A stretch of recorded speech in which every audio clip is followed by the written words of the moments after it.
There are places where God does not whisper. There are places where he waits, in silence, for you to shatter completely before you can hear him. The desert is one of those places. This is the story of a man who chose to die to the world, and discovered that this death would take decades. Saint Anthony of the Desert. The first monk. The father of the desert. But before he was a father, he was a son of silence. And silence exacts its price. Egypt, year 270. Anthony was 20 years old when his parents died. He became wealthy. Lands. Slaves. A sister to look after. The kind of life most of us would spend decades trying to build was in his hands without him asking for it. 6 months later, he entered a church. And he listened it. If you want to be perfect, go, sell your possessions and give to the poor, and you will have treasure in heaven. Then come, follow me. It was not a gentle inspiration. It was a command that pierced him like a blade. Anthony left the church and sold everything. He secured his sister's future with consecrated virgins. Then he went to the outskirts of his village, where he lived alone in an abandoned tomb. A tomb. Think about it. His first dwelling as an ascetic was literally a place of death. And here is the truth nobody tells you about the saints. They did not receive beautiful revelations that made the sacrifice easy. They had a calling that tore them from life. And then they spent years, decades, bleeding for that choice. Anthony was 20 years old. He was not a wise elder. He was a young man who gave up everything before he truly knew what everything was. The demons came almost immediately. Athanasius, who wrote the life of Anthony, describes the temptations. First, the memories came. The wealth he abandoned. The pleasures he could have had, the sister he left behind. Thoughts that seemed reasonable, almost compassionate. You are young. Go back. Do good in the world in another way. God does not demand this of you. But Anthony prayed. He fasted. And he remained. Then the demons changed tactics. Carnal temptations. The young body he was trying to subdue revolted against him. Visions of women.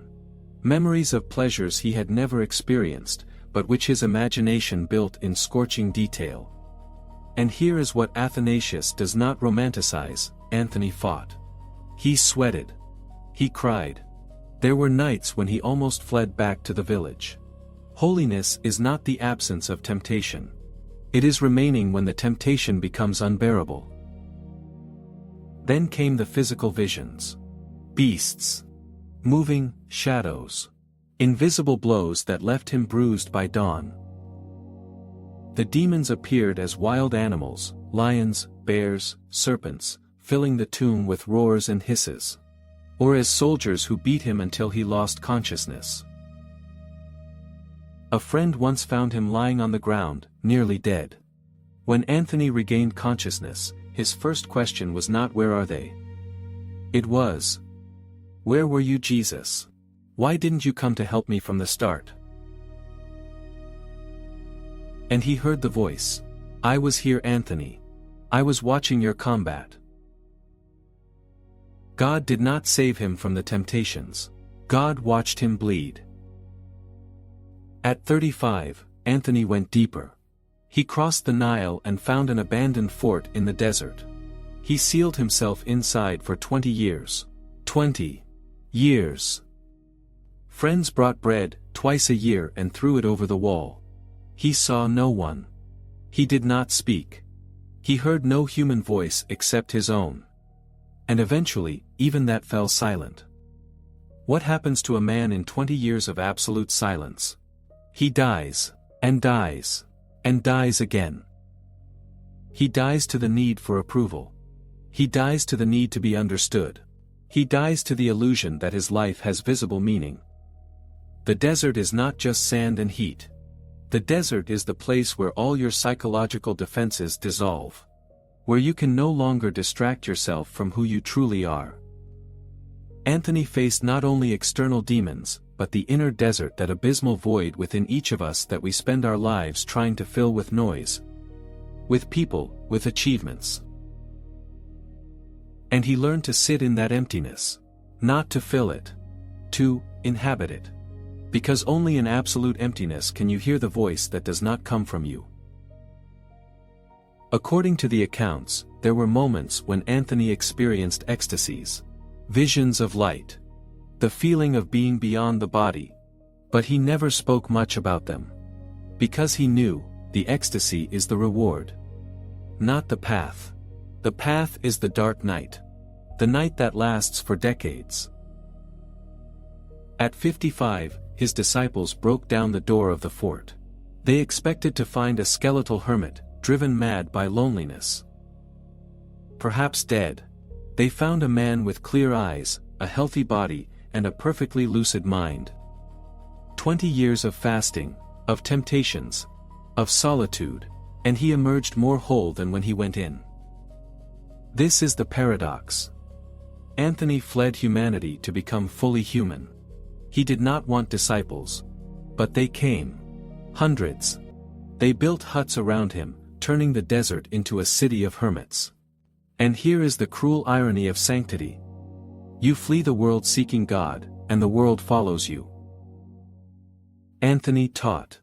He answered questions. He founded Christian monasticism without ever planning to do so. But periodically, he would disappear. He would go deeper into the desert. Because he knew the danger of disciples was not distraction, it was pride. It was starting to believe that he had something to teach by his own merit. He visited Alexandria only twice. Once to encourage the martyrs during persecution, the other to refute the Arian heretics. Each time, he hurried back to the desert. Because cities, even on a sacred mission, were dangerous. Not because of the obvious sins, but because of the most subtle one, the illusion of importance. The sayings of the Desert Fathers preserved some of Anthony's teachings. They aren't comforting advice. They are knives. A monk asked, "What must I do to please God?"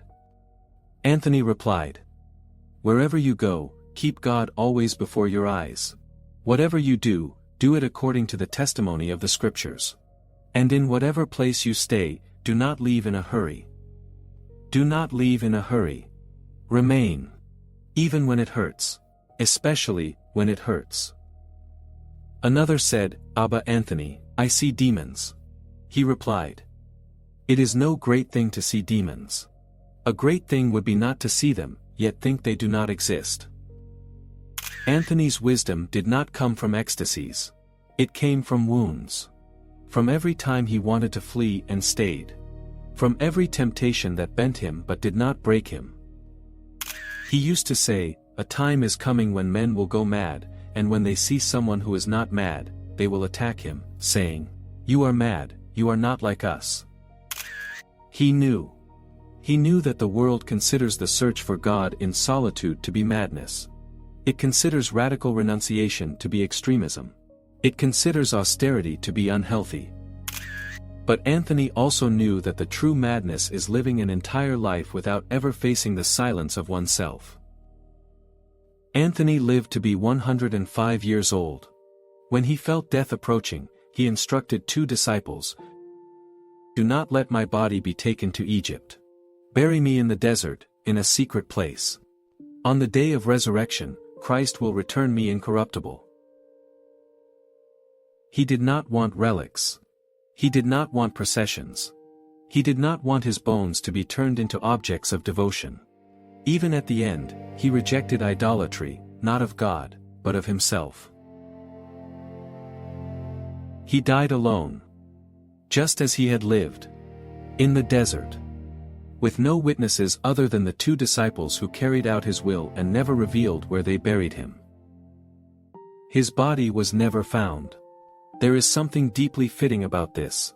The man who spent his life hiding from crowds remains hidden in death. No tomb to visit. No place for tourists. Only sand and silence. As it should be. Saint Anthony is not for everyone. Nor should he be. His life is not a model to be copied literally. Few of us are called to the physical desert for decades. But all of us are called to the desert within. To the place where distractions cease. Where there is nowhere left to run from ourselves. Where we finally face the question we have avoided our whole lives: who am I when I am nothing to anyone? Anthony teaches that holiness is not an achievement. It is a stripping away. It is not about adding virtues to your life. It is about removing everything that is non-essential until only you and God remain, and then discovering that the you also needs to be removed. What remains? I cannot tell you. You must go to the desert to find out. It does not need to be the Sahara. It can be a closed room. An hour of daily silence. A fast from screens. A small renunciation that held long enough reveals the abyss. But you must go. You must descend. Anthony spent decades being scourged by demons. And in the end, he said he loved them. Because they taught him to depend entirely on God. His wounds sanctified him. Solitude liberated him. Daily death made him truly alive. The desert awaits. Not with promises of comfort. But with the only promise that matters. If you die there, perhaps you will be reborn. If this story echoed within you, remain on this path. Join us. The desert goes on.